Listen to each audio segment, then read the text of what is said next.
João capítulo 5, leremos do versículo 1 ao versículo 15. João capítulo 5, do versículo 1 ao versículo 15.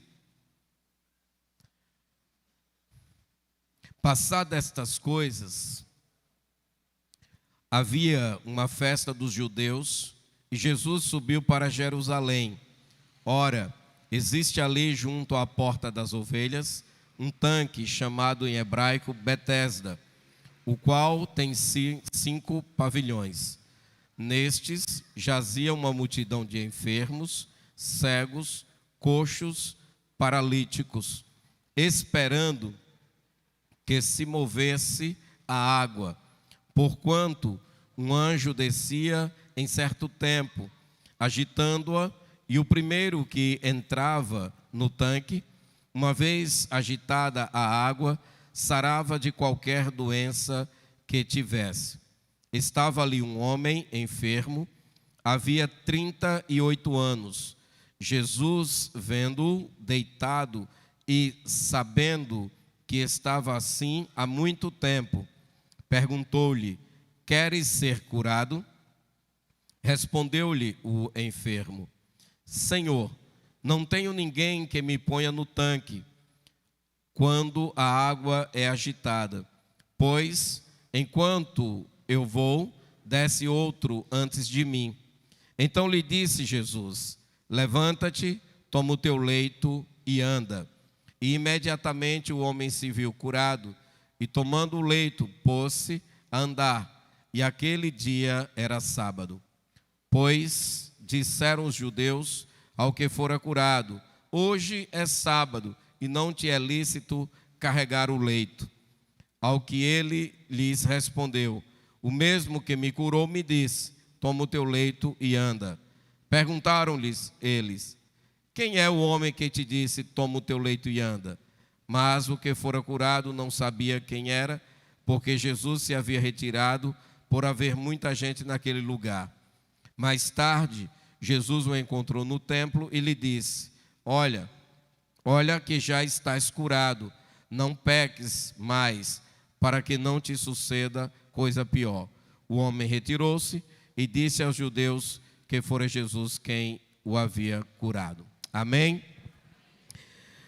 Meus queridos, a espera de um milagre é o tema da mensagem de hoje à noite, e é um tema que já traz para a nossa reflexão, nos colocando em um ponto de expectativa.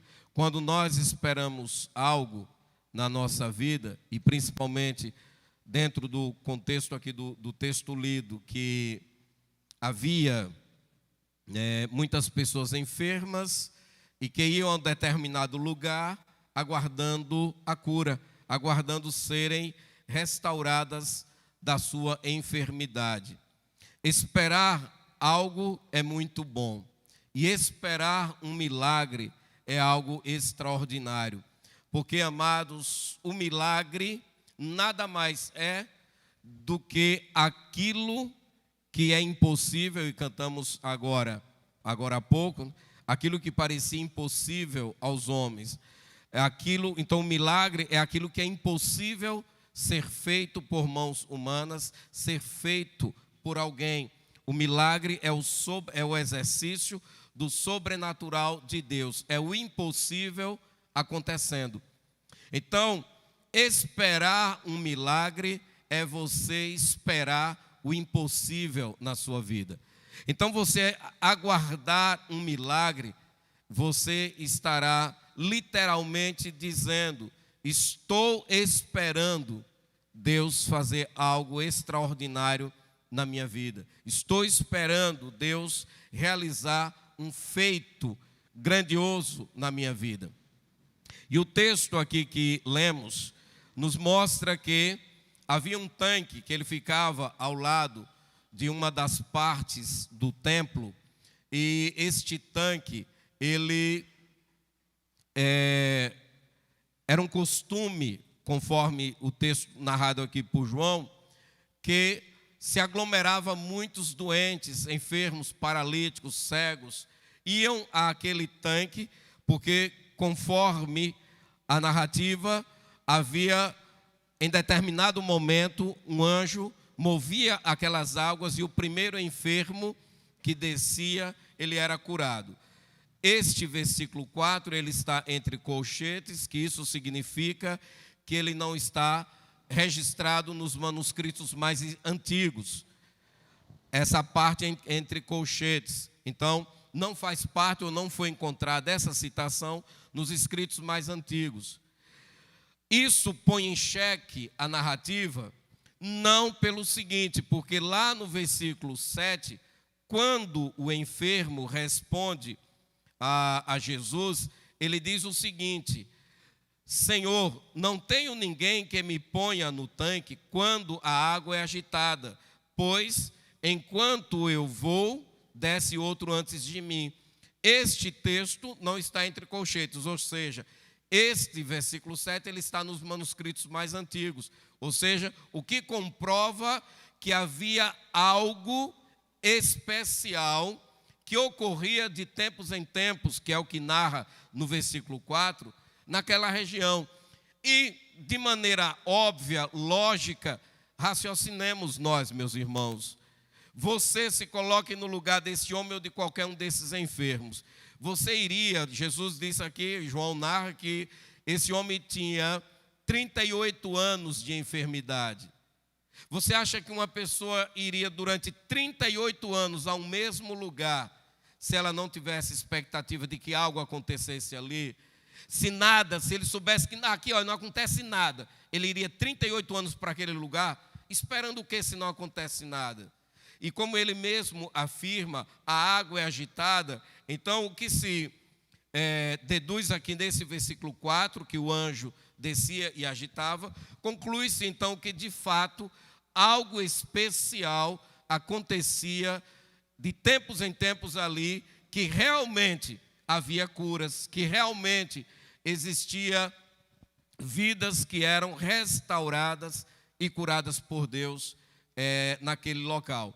E ali então se acha este homem que está naquele lugar aguardando a cura dele, à semelhança de tantos outros, como narra aí o apóstolo João, jazia uma multidão. Não era um enfermo, meus irmãos, uma multidão de enfermos, cegos, coxos e paralíticos. Eram muitas pessoas doentes que se destinavam àquele lugar. Eram muitas pessoas com problema que iam àquele lugar para buscar uma solução do seu problema, para buscar uma resposta para a sua situação e ter a sua realidade de vida mudada. Conforme o Warren Wiersbe, que é um comentarista, teólogo e comentarista, ele diz que João, quando ele observa que este paralítico, esse enfermo, ele então diz que ele faz, aí no versículo 5, ele diz que esse paralítico, esse homem, ele tinha 38 anos de enfermidade, ou 38 anos que ele carregava esta doença.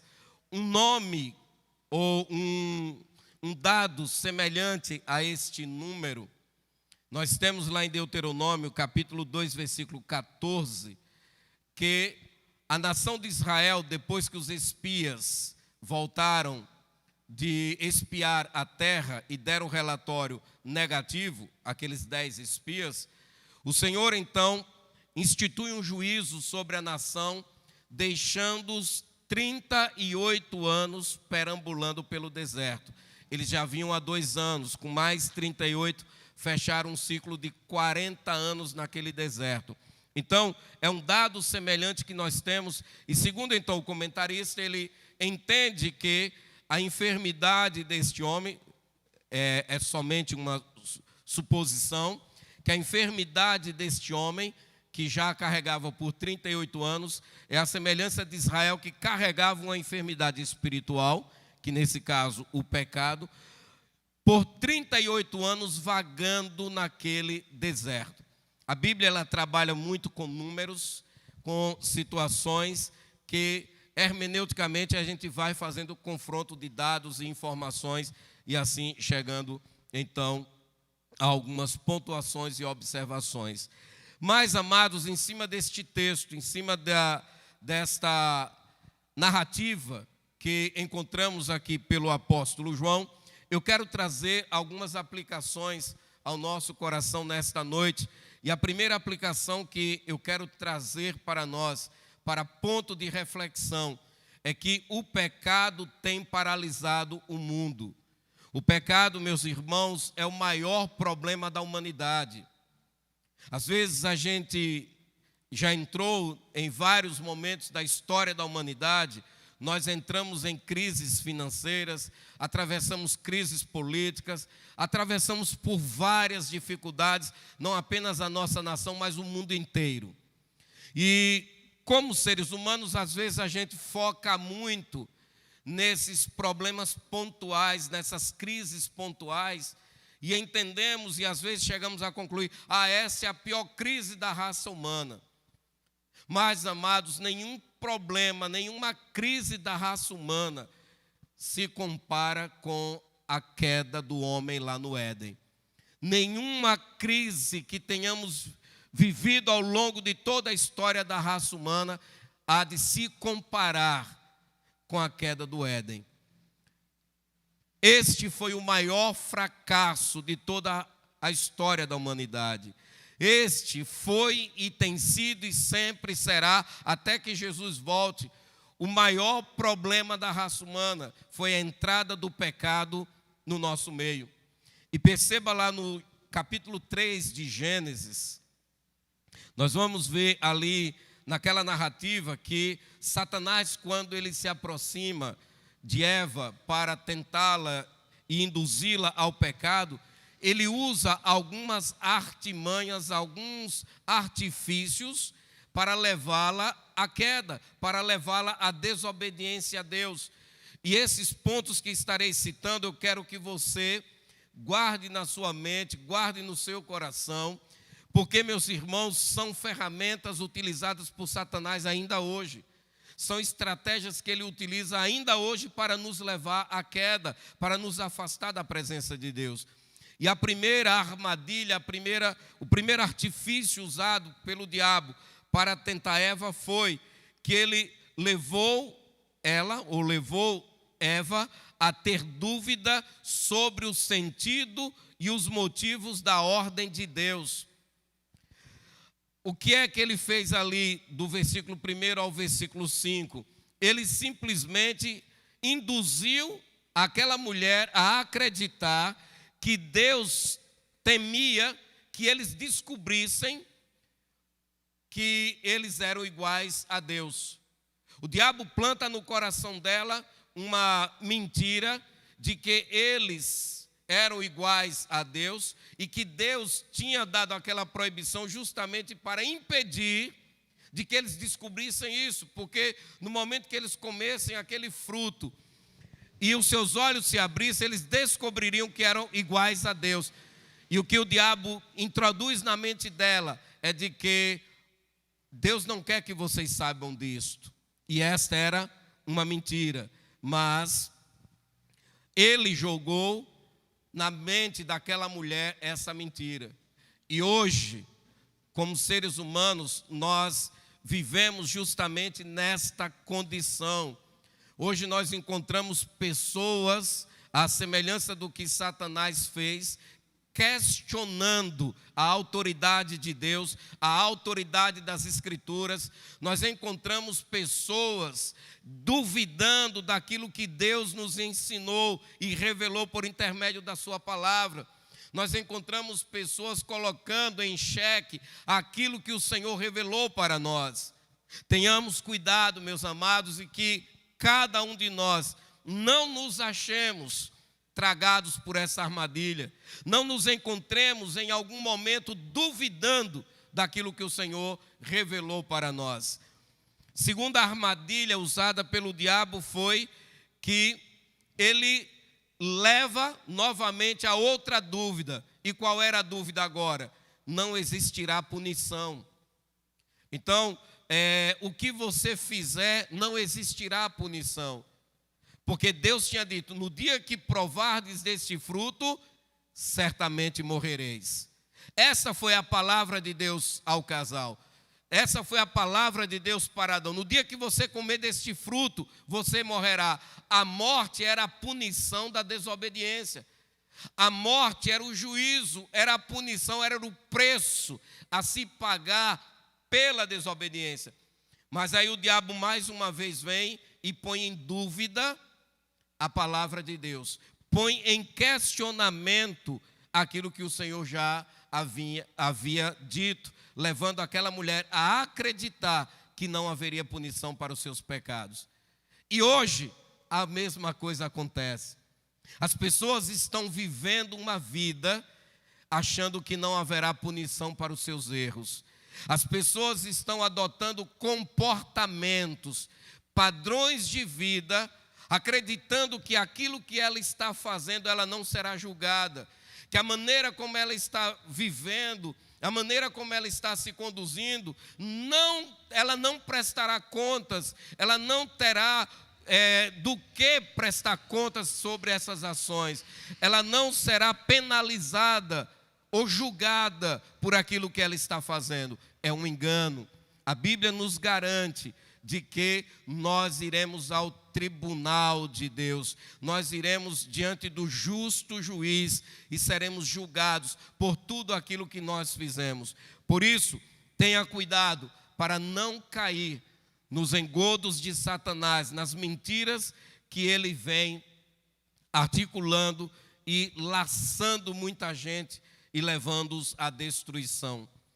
Uma terceira artimanha utilizada foi que ele enfraqueceu a resistência moral da mulher para despertar nela o desejo pecaminoso. Elimina aquilo que era forte, para lhe deixar frágil e aí cair na fraqueza.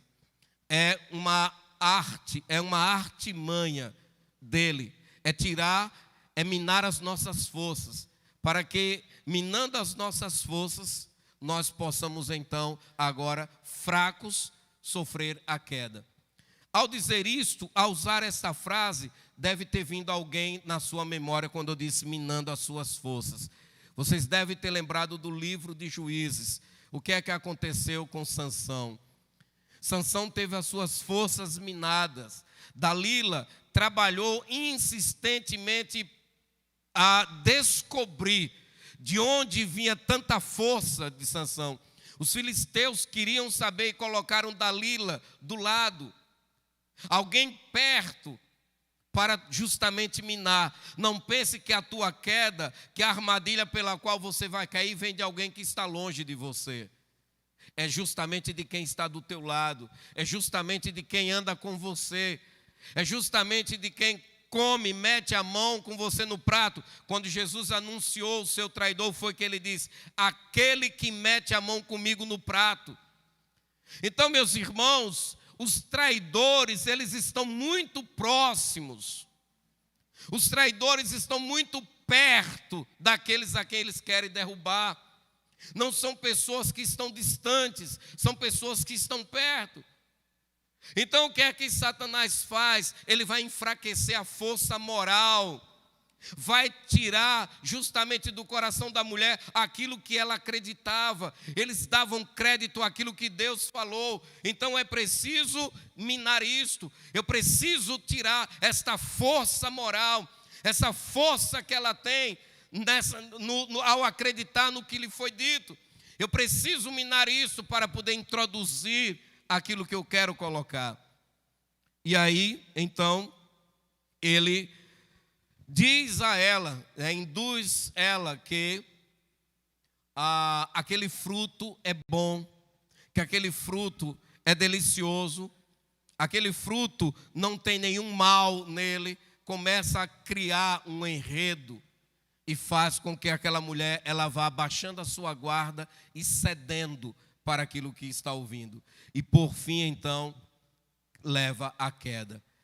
E aí quero dizer que, com a conclusão da ação de Satanás, a grande consequência que veio para o pecado, a queda daquele casal, foi a morte nos seus dois estados, a morte física e a morte espiritual. Até o Éden, até o momento de Eva ceder àquela serpente, a morte não fazia parte da raça humana, nem a morte física, nem a morte espiritual. Mas como o Senhor disse, no dia que provardes do fruto, certamente morrereis. Meus irmãos, aquilo que está revelado nesta palavra é verdade.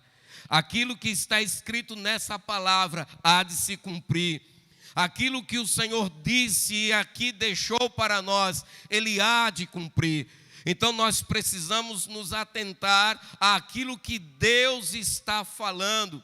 Precisamos ter os nossos ouvidos bem atentos ao que Deus está falando conosco, porque a palavra dele é verdade e nós precisamos tomar cuidado.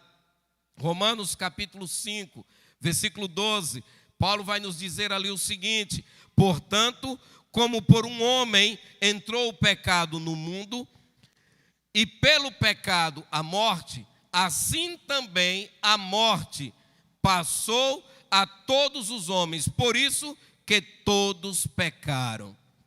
A morte e o pecado entraram na raça humana por um homem chamado Adão. E com isto trouxe enfermidade ao mundo. E o mundo está enfermo.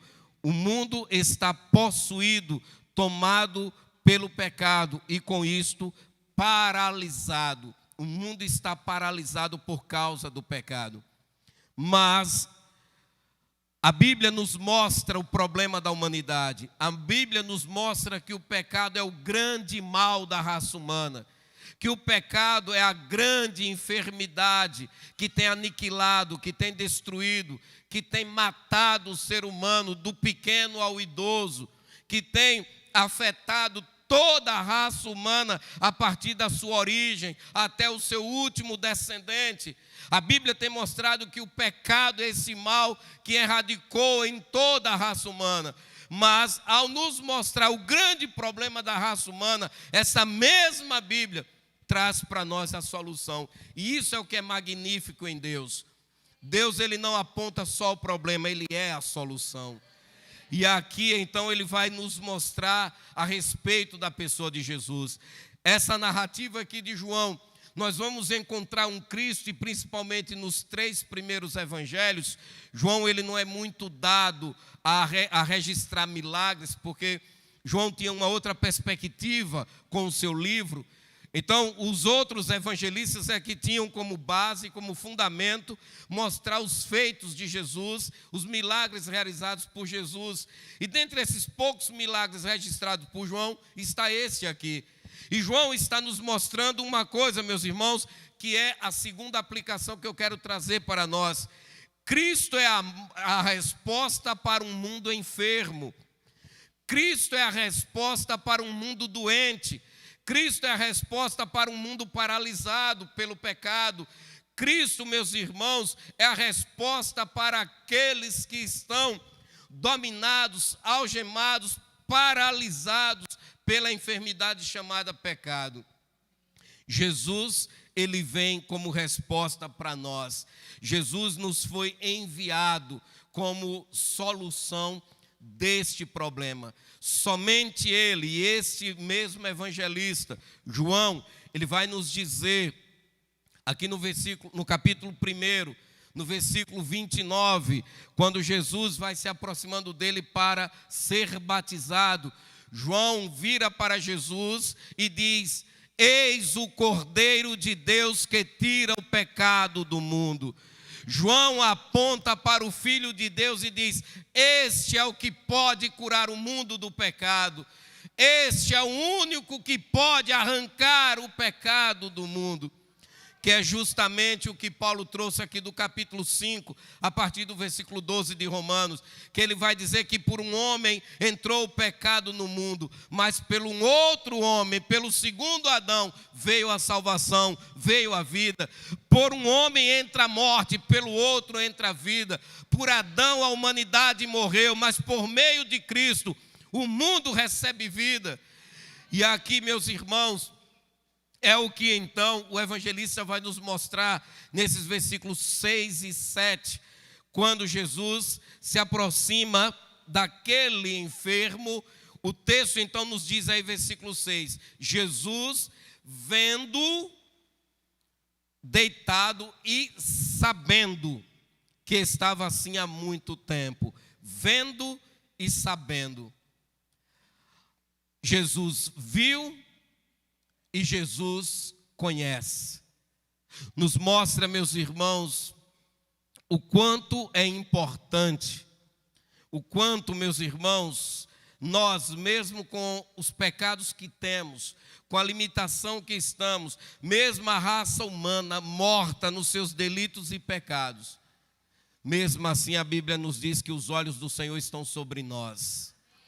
Aqui, João, no capítulo 1 do Evangelho de João, de novo, versículos 47 e 48, a narrativa ali quando Jesus está chamando os seus apóstolos, o texto vai nos dizer: ao ver Natanael se aproximando, disse Jesus: aí está um verdadeiro israelita, em quem não há falsidade. Perguntou Natanael: de onde me conheces?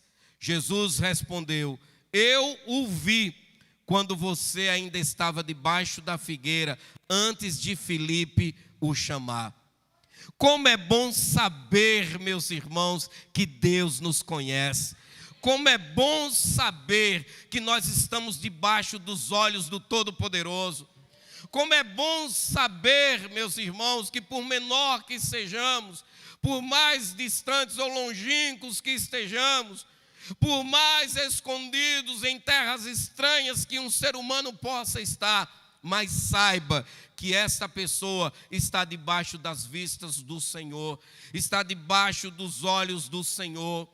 O Salmo 32, versículo 8 vai nos dizer o seguinte: instruir-te-ei e te ensinarei o caminho que deves seguir, e sob as minhas vistas te darei conselho. Sob as minhas vistas, ou sob o meu olhar, sob os meus olhos, sob a minha visão. Meus irmãos, quando eu leio esse versículo, que eu leio essa parte, eu só lembro quando eu era criança. Meu pai, às vezes quando a gente, é comum uma criança ter medo de ir a um determinado lugar, principalmente quando é à noite, a gente até sair de um cômodo para outro a gente tem medo. Mas eu lembro, às vezes quando era para ir numa rua, e a gente sempre ouvia, e talvez aqui vocês vão se identificar com essa história, que tem vivido a mesma coisa. Mas os pais costumavam dizer: vá, meu filho, que eu fico daqui lhe olhando. Pronto, a frase necessária para a criança se encher de coragem e seguir a caminhada. E eu, quando começava a andar lá na frente, eu olhava para trás para confirmar se ele estava mesmo olhando. E aí quando olhava, está lá, pronto, acabou. Aí nem olhava mais. Não, meu pai está me olhando, agora eu não tenho mais medo. Eu estou sob o olhar do meu pai. Meu pai é quem me dá segurança. E o Senhor está dizendo aqui: sob as minhas vistas, eu te darei conselhos. Meus irmãos, isto é importante. Quando Jesus chega para esse paralítico, ele olha, ele está vendo. Talvez a gente pense o seguinte: Jesus viu quando chegou. Ele chegou naquele lugar e viu aquele paralítico ali. Meus amados, eu quero dizer a você que este ver de Jesus aqui, aquele homem, foi muito antes de Jesus ter chegado àquele templo. Só para reforçar o que eu estou lhe falando, o texto começa aqui, o versículo 1, dizendo o seguinte, do capítulo 5, voltando a João 5. Passadas essas coisas, havia uma festa dos judeus, e Jesus subiu a Jerusalém. Perceba que o autor, ele diz uma festa, ele não especifica qual é essa festa. Por que ele não traz detalhes do evento, porque o evento não era importante para essa narrativa. Ele não traz detalhes do evento para dizer, era festa de Pentecostes. Ele não traz o detalhe do evento, porque ele não é pontual, ele não é importante. O que é importante, ele só narra aqui para dizer o que levou Jesus a Jerusalém. O momento em que Jesus foi a Jerusalém era um momento de festividade, mas a razão que leva Jesus de fato para Jerusalém é esse paralítico. Então, quando o texto diz aqui nesse versículo 6, vendo, Jesus já viu este homem antes de ir para Jerusalém. O que leva Jesus a Jerusalém foi este homem. O que leva Jesus a Jerusalém foi tão somente curar este enfermo. Então, queridos, eu quero dizer a você nesta noite que Deus te conhece, e isto a Bíblia nos diz, nos conhece antes mesmo da fundação do mundo. Lá no Salmo 139, ele ainda vai nos falar que quando ainda éramos uma substância informe no ventre da nossa mãe, ele já nos conhecia. Louvado seja Deus por isso. Então, amados, o conhecimento de Deus sobre nós é muito mais profundo do que o que você imagina. Eu vim conhecer vocês a partir do momento que eu pisei meus pés aqui. Antes disso eu não conhecia essa igreja, eu não conhecia nenhum de vocês, mas Deus já conhecia. Deus já conhecia antes mesmo de vocês nascerem. Então, meu querido, o olhar do Senhor está sobre tua vida. E como o texto diz aí, sabendo a situação que ele estava, Deus sabe como você está. Deus conhece a sua vida, Deus conhece a sua história, Deus conhece todo o seu caminhar, todo o seu pensar. Deus conhece cada vírgula da sua história. Deus sabe, meus amados, cada vírgula da sua história que aconteceu até aqui. Deus sabe quem você é, Deus sabe tudo o que você tem passado. Então, meus queridos, o que quero nesta noite é dizer a você que assim como o olhar do Senhor está sobre você, que os teus olhos se voltem também para Deus. Como o teu olhar, como o olhar de Deus está na sua vida, que a sua vida também esteja se cruzando com Deus, com o olhar de Deus sobre você. Naquele momento, a gente vai ver que Jesus ele faz uma pergunta ao enfermo. Jesus chega para aquele enfermo e então diz, final do versículo 6, queres ser curado?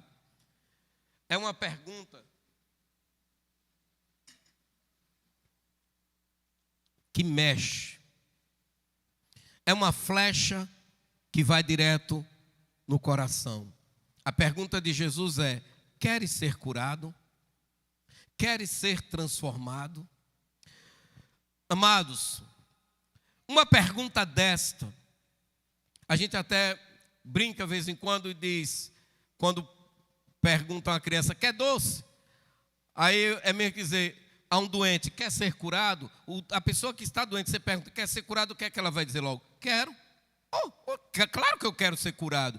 Quem é que está doente que não quer ser curado? É uma pergunta óbvia, lógica. Mas, amados, essa pergunta que Jesus fez, ela parecia muito óbvia, muito lógica. O cara estava ali por quê? Porque queria ser curado. Mas nem sempre aquilo que nós estamos precisando é o que de fato nós queremos para a nossa vida. Às vezes, a solução de uma situação nossa pode desencadear outros problemas. Ou seja, essa pergunta de Jesus, ela parecia lógica, óbvia e satisfatória. Mas ela poderia desencadear na vida daquele homem outros problemas. E eu vou pontuar aqui para você refletir comigo sobre isso. Por exemplo, quando Jesus diz, queres ser curado, dar a cura àquele homem, o que é que isso poderia implicar? Que aquele homem, ele iria sair da dependência dele. Ele, como paralítico, ele agora era um ser dependente. Ele já vinha todos estes anos dependendo de cuidados, dependendo de atenção, dependendo de sustento. Ele vinha cercado, por exemplo, nos nossos dias de hoje, uma pessoa enferma tem a pensão, recebe um salário do governo, tem a família que se volta com todos os cuidados, com toda a assistência. Ele passa a ser o centro das atenções. E aí vem, se eu vou ser curado, isso significa que essa situação minha ela vai ser mudada. E a pergunta é, será se eu quero de fato perder isto? Por exemplo, o irmão Jorge ter a motorista particular para levar para onde quer. Será se eu quero perder isto? Será se eu estou a fim de viver todas essas mudanças? Será se realmente eu estou disposto a viver essa mudança na minha vida? A mudança, ela gera incômodo, irmãos. A mudança, ela incomoda. Por que incomoda? Porque às vezes a gente está acomodado, confortável da maneira que vem vivendo. Às vezes já estamos habituados a um certo padrão de vida, a uma certa forma de viver. E quando a mudança vem, vai mexer justamente naquilo que eu estou confortável. E infelizmente a gente só busca conforto. A gente só quer aquilo que nos dá conforto. Para as coisas boas e confortáveis, nós somos ligeiros para nos ajustar. Você se acomoda, se ajusta rapidinho. Mas quando a coisa é ruim, é difícil de se adaptar. Então, esse é o primeiro ponto de reflexão. Será se de fato ele queria sair dessa dependência que ele já estava acostumado? Segundo ponto de reflexão para essa resposta, queres ser curado? Era ele sair do ser cuidado para agora ser cuidador. Porque sendo curado, ele não ia precisar mais ser cuidado por ninguém. Agora, são saudável, ele teria que dispensar cuidado sobre a vida dos outros. E a pergunta é, será se de fato ele quer isso? Será se de fato você quer essa condição? Você quer que Deus mude a sua vida? Para você sair do centro das atenções, de todo mundo estar olhando para você, lhe ajudando, para você agora ser um dos que vai ajudar os que necessitam? Você quer de fato isto? E por fim, a vida dele não será mais a mesma, porque ele vai viver agora um conjunto de mudanças. E esse conjunto de mudanças pode vir alguma coisa que eu não me agrade. Então a pergunta é, eu quero mesmo esta mudança? Então Jesus pergunta a ele, queres ser curado? E eu pergunto a você nesta noite, você tem sua realidade pessoal. Esse homem estava enfermo, havia 38 anos. Esse homem passava por um problema há quase 4 décadas, instalado em um problema, algemado, aprisionado a um problema. E Jesus então pergunta a ele, quer sair desse problema? Quer a solução desse problema? Quer que eu resolva esse problema seu? Essa foi a pergunta de Jesus. Você, não sei há quanto tempo você está no seu problema. Eu não sei há quanto tempo você está algemado a uma situação. Eu não sei há quanto tempo você vem sofrendo com a situação em que você está. Eu não sei há quantos anos, há quantas décadas, ou há quantos dias, ou há quantas horas, ou há quantos minutos você está sendo afligido por essa situação.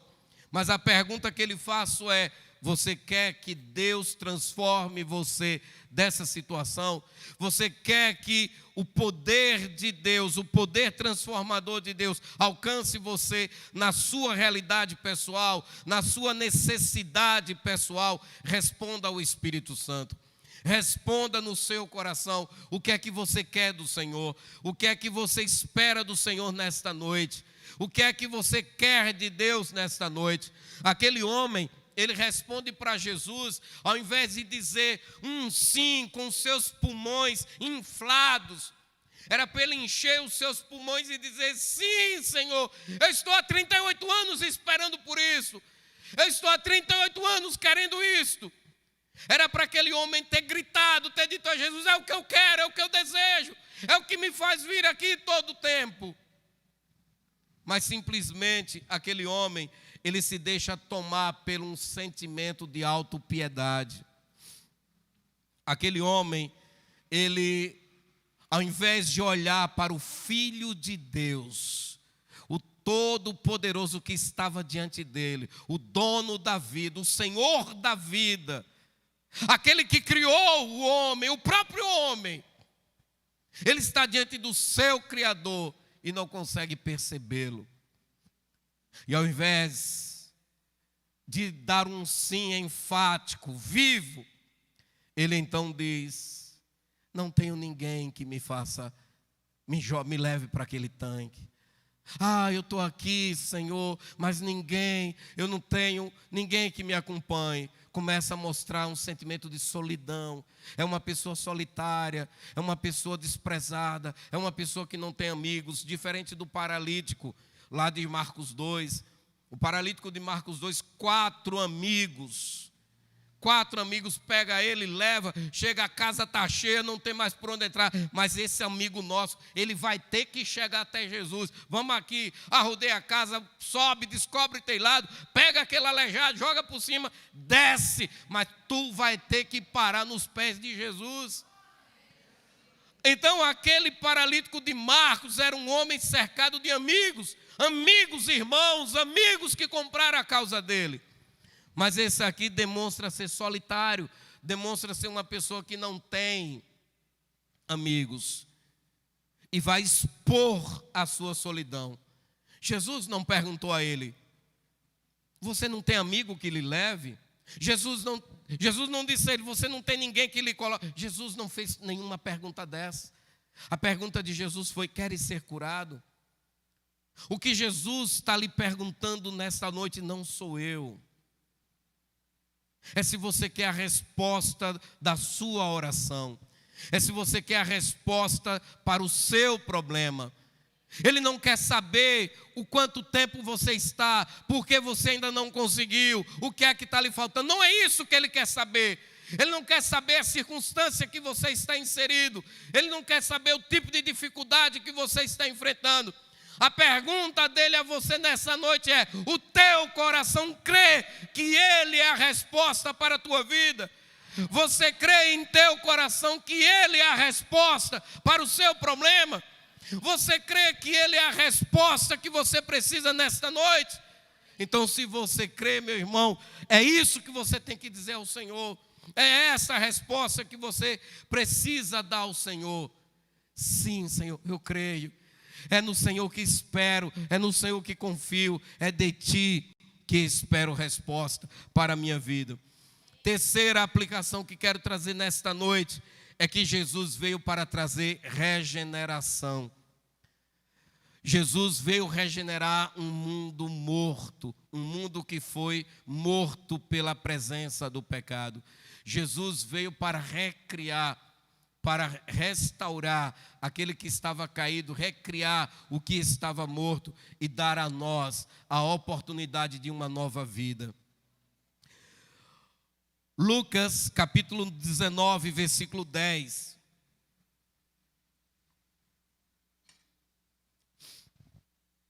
Jesus vai dizer quando está ali na casa de Zaqueu: porque o Filho do Homem veio buscar e salvar o que havia se perdido. O Filho do Homem veio buscar e salvar o que estava perdido. Jesus veio para trazer libertação e restauração a esse homem caído. Jesus veio para mudar a vida dos que estão mortos. E este milagre, ele sinaliza justamente isso para nós, irmãos. Quando Jesus chega ali à margem daquele tanque, havia uma multidão de enfermos, mas o que levou Jesus àquele lugar foi aquele rapaz, foi aquele homem. O texto não fala, e não existe outras passagens que mostrem que outros, além deste homem, tenha sido curado. Somente aquele enfermo. Jesus foi ali por causa dele. Lá em Isaías capítulo 35, versículo 4 ao versículo 6, Isaías capítulo 35, do versículo 4 ao versículo 6, diz o seguinte: dizei aos desalentados de coração, sede fortes, não temais, eis o vosso Deus. A vingança vem, a retribuição de Deus, Ele vem e vos salvará. Então se abrirão os olhos dos cegos e se desimpedirão os ouvidos dos surdos. Os coxos saltarão como servos e a língua dos mudos cantará, pois águas arrebentarão no deserto e ribeiros no ermo. A palavra de Deus é poderosa, como declara o Salmo 29. A voz do Senhor é poderosa, a voz de Deus é poderosa. E neste momento aqui, meus amados, a voz de Jesus se fez ecoar poderosa sobre a vida desse rapaz. O versículo 8 e 9 aqui do texto, quando Jesus questiona ele: queres ser curado? Jesus então diz àquele coxo, aquele aleijado, aquele homem enfermo: levanta-te, toma o teu leito e anda. E o texto então nos diz no versículo 9: imediatamente o homem se viu curado. A voz de Deus é poderosa sobre nós. Quando o Senhor dá ordem, o inferno estremece. Quando o Senhor faz ecoar a sua voz, ninguém pode impedir a voz de Deus, ninguém pode impedir o agir de Deus. Então, quando Jesus diz: levanta-te, o que tinha que se seguir imediatamente era a cura, porque ninguém está acima da autoridade de Jesus. Ninguém, absolutamente ninguém está acima da autoridade de Jesus. Ele é o enviado do Pai à terra. E ele diz lá em Mateus 28, 18: toda a autoridade me foi dada nos céus e na terra. O poder estava sobre ele. O poder, ele era o próprio poder de Deus. E por isso então ele tinha ordem, ele tinha autoridade e poder sobre a enfermidade, sobre demônios, sobre os espíritos malignos. Ele tinha autoridade sobre tudo isso. E esse mesmo Jesus que tem autoridade sobre enfermos, ele continua com a mesma autoridade. O mesmo Jesus que disse a esse enfermo: levanta-te, toma o teu leito e anda. É o mesmo Jesus que você crê hoje, é o mesmo Jesus que você serve hoje, é o mesmo Jesus de quem eu estou falando para você nesta noite. É o mesmo Jesus, ele manifesta o mesmo poder, ele realiza os mesmos milagres, ele manifesta a mesma glória, ele tem a mesma autoridade. Nós precisamos tão somente crer. Aqui no versículo 28 e 29 do capítulo 5 de João, ele diz o seguinte: não fiquem admirados com isto, pois está chegando a hora em que todos os que estiverem nos túmulos ouvirão a sua voz e sairão. Os que fizeram o bem ressuscitarão para a vida, e os que fizeram o mal ressuscitarão para serem condenados.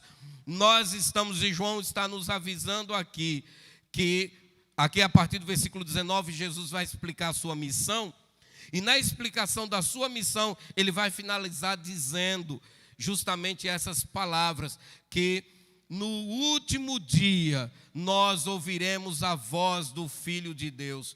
No último dia, ao soar das trombetas, a voz do Filho de Deus será ouvida, e nós então veremos essas maravilhas acontecerem, do versículo 28 e 29 que nós lemos.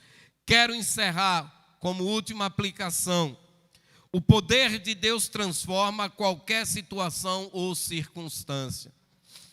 O poder de Deus transforma qualquer situação ou circunstância.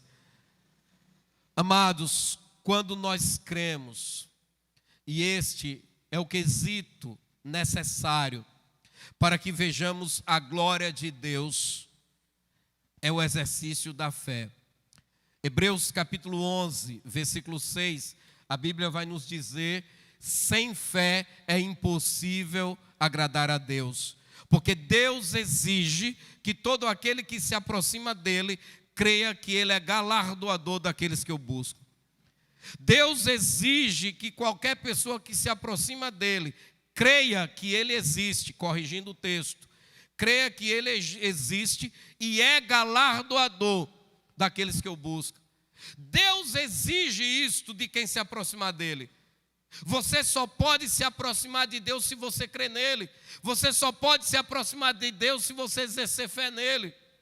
Jesus, quando chegou aqui no Evangelho de João, na casa de Marta e Maria para ressuscitar Lázaro, apesar que elas não sabiam que isso iria acontecer, mas Jesus sabia o que lhe levou ali naquele lugar.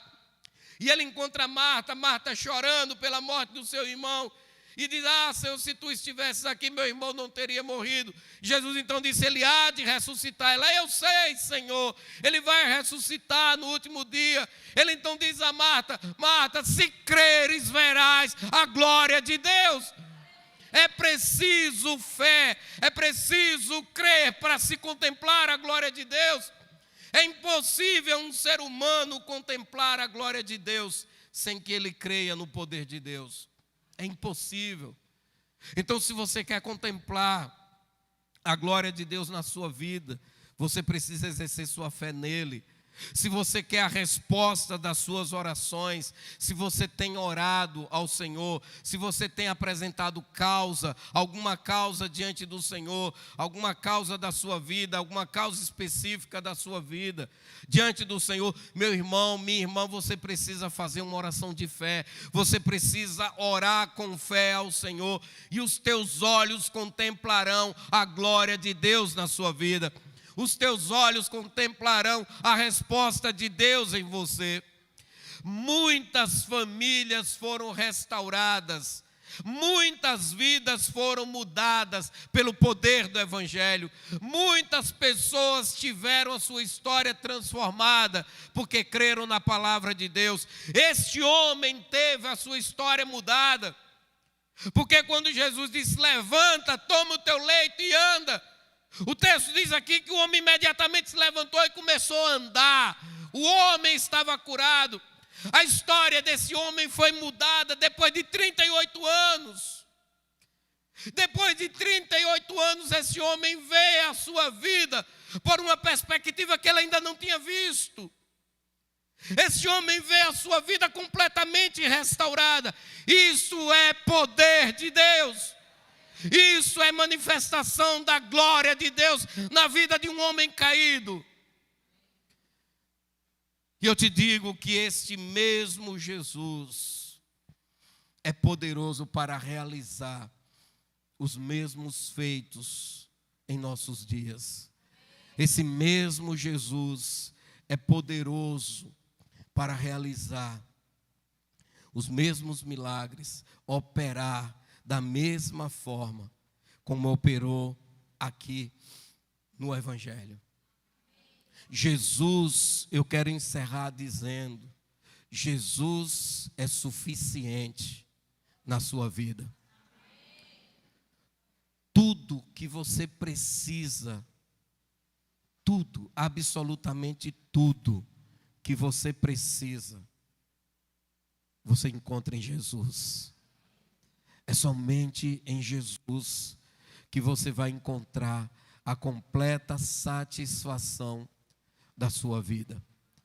Por isso, a resposta para que você experimente dessa suficiência de Cristo em você, a resposta é: creia no Senhor.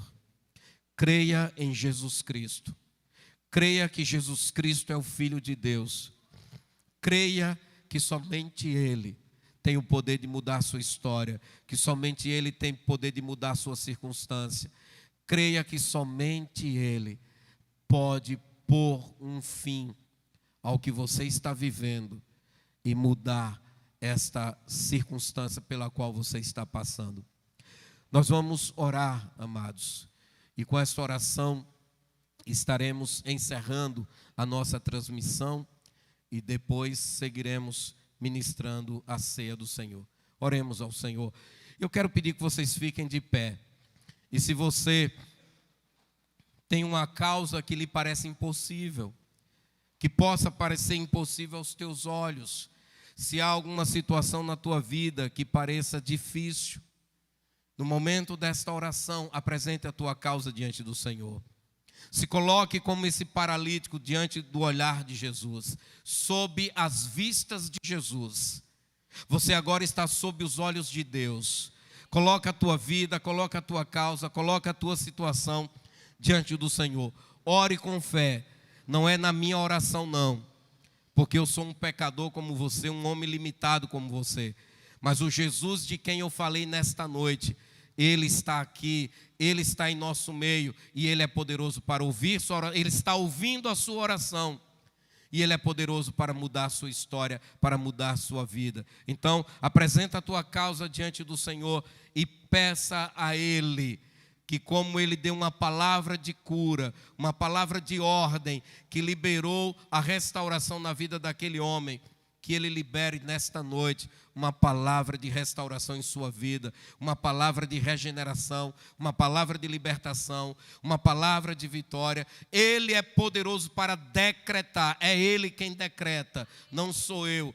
Ele é poderoso para decretar o fim do teu sofrimento e o mudar de uma história de restauração, o ressurgir de uma história de restauração. Ore ao Senhor nesse momento. Ó Deus Todo-Poderoso, Senhor de toda graça e glória, em cuja presença estamos nesta noite, exaltamos, bendizemos ao Senhor e o glorificamos pelos teus feitos poderosos. Agradecemos, ó Pai, pela oportunidade de estar aqui nesta noite, pela alegria, Senhor, da celebração ao teu nome, pela alegria, meu Pai, de poder, Senhor, proclamar tua palavra, de anunciar as maravilhas do Senhor, anunciar quão grande é o teu poder, quão grande é o teu nome, anunciar, Senhor, ó Deus querido, quão grandes coisas o Senhor tem feito em favor da vida daqueles que creem em tua palavra, creem em teu nome. E eu te peço nesta noite, ó Todo-Poderoso, o Senhor conhece cada um dos meus irmãos, cada uma dessas pessoas que aqui estão, assim como aqueles que estão acompanhando pela transmissão, Senhor, este culto. Eu oro pedindo ao Senhor, visita este teu filho, essa tua filha, visita, Senhor, essa pessoa, ouça, meu Pai, receba em nome de Jesus, ó Deus, a oração que esse teu servo e tua serva está fazendo. Ó Pai, eu coloco esta causa que ele tem apresentado diante do Senhor, eu ponho diante de ti essa causa, te pedindo, ó Pai, que o Senhor, por graça e misericórdia, visite, meu Deus, em nome de Jesus, o teu filho, a tua filha, e lhes conceda, meu Deus, a resposta conforme a tua vontade soberana. A tua palavra nos diz que o Senhor é poderoso para fazer infinitamente mais daquilo que pedimos ou pensamos, conforme o poder que em nós opera. E nós então pedimos, ó Deus, que o Senhor nos surpreenda, que o Senhor vá além daquilo que temos pedido a Ti. E em nome de Jesus, manifeste Tua graça, Teu poder, a Tua glória na vida desse Teu filho. Libera a Tua bênção, libera a resposta, Senhor, destas orações. Libera em nome de Jesus aquilo que o Teu filho tem suplicado ao Senhor. Em nome de Jesus, atende, ó Pai, conforme a Tua vontade, porque é no nome de Jesus que cremos, é no nome de Jesus que nos colocamos diante do Senhor a suplicar e a esperar em Ti a resposta. Por isso, desde já, Te agradecemos por tudo que o Senhor tem feito em nosso favor. Em nome de Jesus, amém.